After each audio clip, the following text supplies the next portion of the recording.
claims about the environment. Put blue and yellow together, they claimed, and the result would be the greenest government ever. But at the Tory party conference this week, the Chancellor George Osborne appeared to signal that this ambition couldn't be at the expense of the other big priority, what we've just been talking about, the need to get Britain back on its economic feet.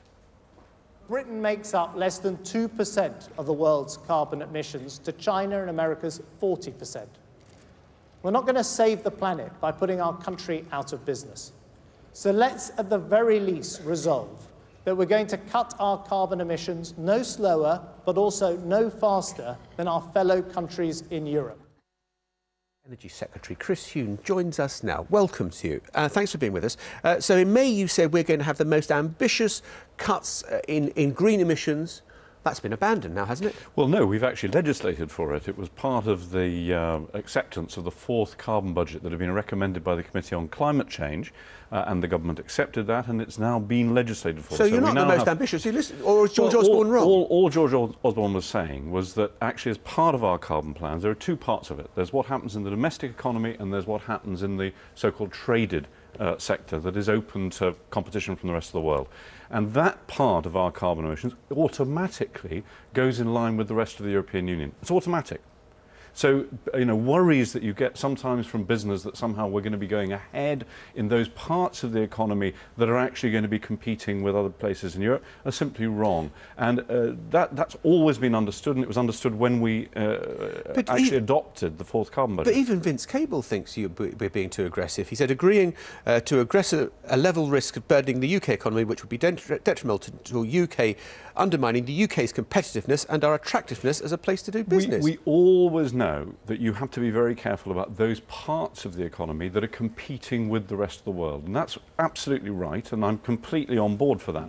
Vince and George know that the green agenda is actually one of the most important bits of sparking growth in the UK. Did it seem very important when you listened to the speeches? When you listened to the speeches at the Tory party conference, did you think that the green agenda was important? Let me finish my point, which is that if you want a way out of the deepest recession, as Mervyn King said this week, that we have ever had, if we want that sort of recovery, then look back at what happened in the 1930s. You did not come back by actually getting back the industries that went into the recession, which were things like iron and textiles and shipbuilding. You came back with new industries which at those times were things like cars and so on. Will you answer my question These days now? it is green industries, and it is offshore wind turbines, it is onshore wind turbines, it is the fact that we're going to have £200 billion worth of investment to replace our energy infrastructure, and that is more than double the normal amount we have in a business cycle. So when everybody talks about where is the demand coming from, it's coming from energy. Chris, I'm sure you could give me a list that will go on for minutes and minutes. We haven't got that much time. I want to get through a number of issues.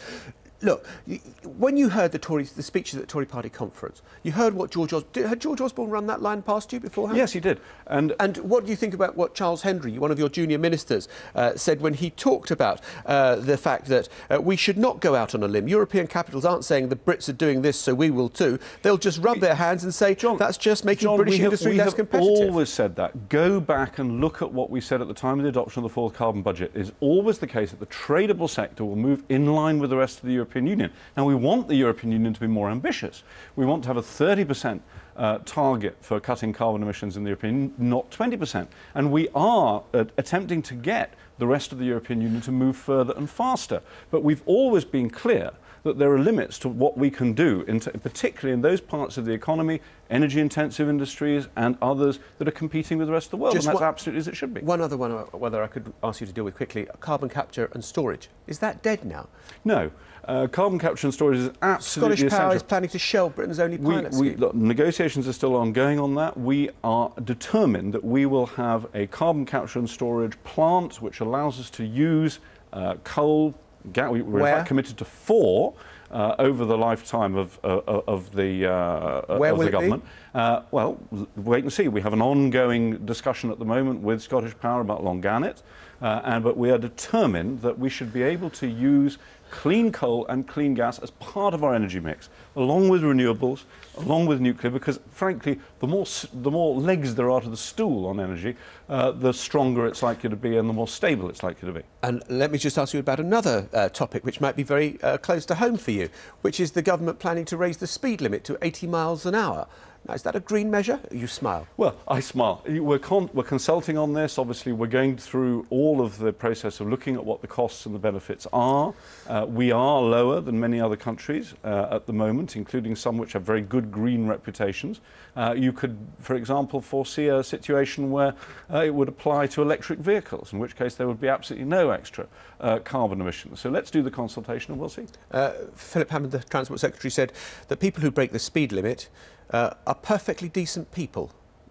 Was he thinking of you? Well, actually, apparently Philip had recently broken the speed limit and got some points. So, I mean, I put my hands up. I lost my licence from speeding, so I'm in a very good position to say. But I can assure you that obviously we shouldn't do that, and we need to maintain the law.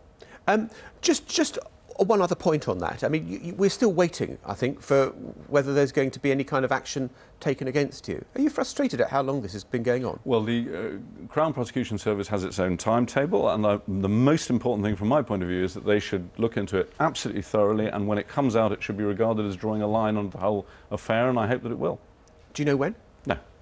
And what about your cabinet colleague, Liam Fox?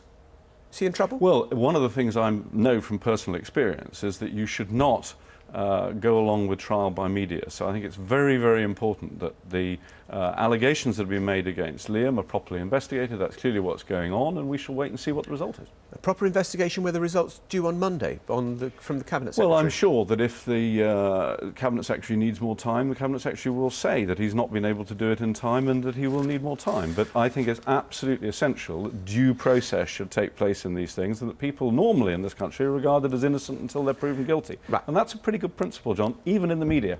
OK, Chris Huhne, I've got to put to you Tweetgate now. You tweeted on Friday by mistake, didn't you?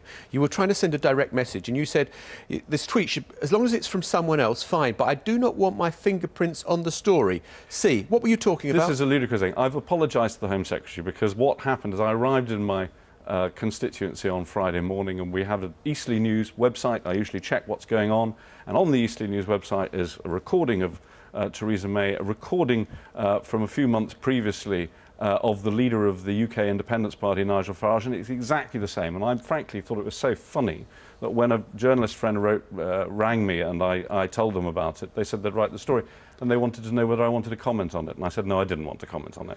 But that was all it was, but I've apologised to the Home Secretary. But it was a public matter. It was already out on the Eastleigh News website. See, what is and I'm sure people are now going to be looking at the Eastleigh News website on a scale that they've never done before. Fantastic. Good for the Eastleigh Weekly News. I want to deconstruct it just a tiny bit more. Saturday's Guardian, there is this report about that it came from a UKIP speech. But on the version that they put on the website, The Guardian, on Friday evening, it quotes, which is not in the Saturday printed article, one government member said, not only has Ms May been caught out making up stories about the Human Rights Act for cheap laughs, she's been plagiarising her clap lines from the UK Independence Party. That was you, wasn't it? No, it wasn't me. That wasn't you. No, it really so wasn't bizarrely, me. we get this is the story you comment on. Perfectly well that amazingly journalists, and I spent a long time as a journalist myself, amazingly journalists are occasionally able to talk to more than one person when they write a story. I know, but it's weird, the coincidence why you mistake the tweet about this, I don't want my fingerprints on the story, it appears on the website and then disappears in the Saturday edition of the paper. I am saying very clearly that I do not want to make a comment on this. I completely confess, and I own up, and I've apologised to Theresa May, that I did draw attention to this public matter on a local website to the Guardian journalist when he rang me up. The rest of it, I'm afraid that's between the Guardian journalist and whoever. And it wasn't from someone in your office? No. Like Calamity Clegg or something like that? No. No? Definitely? Definitely not. Right, OK, fine. What was Theresa May's reaction? I've left a message for her, and I haven't managed to speak to her, but I left a message on her voicemail. Fury, prolonging her torment. I just wonder if there is a problem with the sort of coalition, and whether you feel the sort of personal loyalties. It is something that Liam Fox has come up against. Actually, whether you will get on enough to make this work. I think it's a question of personal loyalties. Yeah. I think one of the things that people are going to have to get used to with the coalition is that on things like, for example, the Human Rights Act, we simply have different views. And there is nothing in the coalition agreement saying that we're going to abolish the Human Rights Act.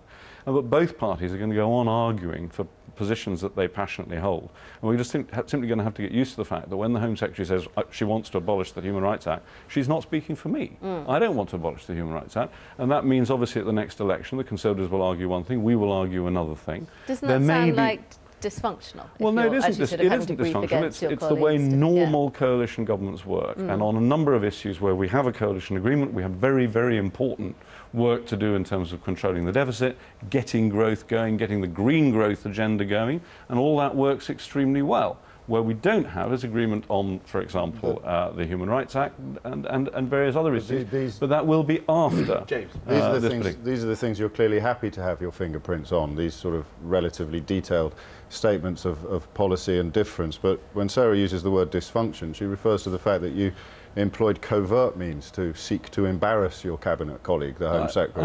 I didn't employ covert means. It's also interesting that you have Guardian journalists who are easier to get hold of than your cabinet colleague, the Home Secretary. The reality is that speed dial might be as interesting as Twitter. I didn't use covert means because this was actually out on a public website. I don't want my fingerprints on the story. Well, I used to be a gossip columnist. That's the definition. I did not want to make a comment on it. But you wanted it publicised more widely. No, well, look, the reality is that it was out there already on a public website in my constituency. Read by now the reality is 500 people. So you think that if it's out publicly and it's in one organ of the media, it doesn't matter? No, Mr. Huhne, I think the megaphone is often more important than the content of what's being said into it. And in this case, you were the megaphone. No, absolutely not. The reality, megaphone, for heaven's sake, this is a pretty small story. I think we had one little story in The Guardian on Saturday, and that's it. So I hardly think this is megaphone. I think it was, frankly, a quite amusing little aside on what was otherwise, this sort of rather silly story about cats. There we must leave it. Right, Chris Huhne, thank you for clearing up most of it. Thank you very much indeed. All of it, John. Just leave that hanging with a question mark. Later in the programme, a new idea to raise public interest in politics from the other side of the channel.